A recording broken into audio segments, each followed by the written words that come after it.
ৰিচা গগৈ অনুভৱৰ কবিতা শেষ বিদায়। পাঠ মানস প্ৰতিম শইকীয়া। মৰমৰ ঠিকনা বিচাৰি হাবাথুৰি খোৱা মোৰ নীলাজ প্ৰেমক কেনেকৈ বুজাম? সেয়া কেৱল স্বাৰ্থপৰ আসক্তি আছিল।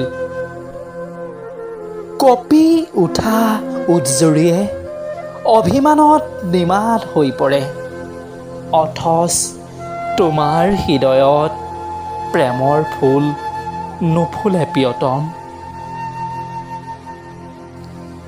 অজুহাতৰ তাগিদাত মই হেৰাই যাম, তুমি নতুনত্বৰ সংজ্ঞাত বিভোৰ হৈ ৰবা।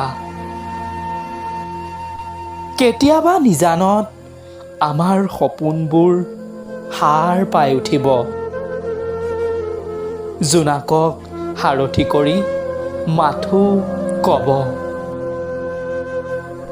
এয়া শেষ বিদায়।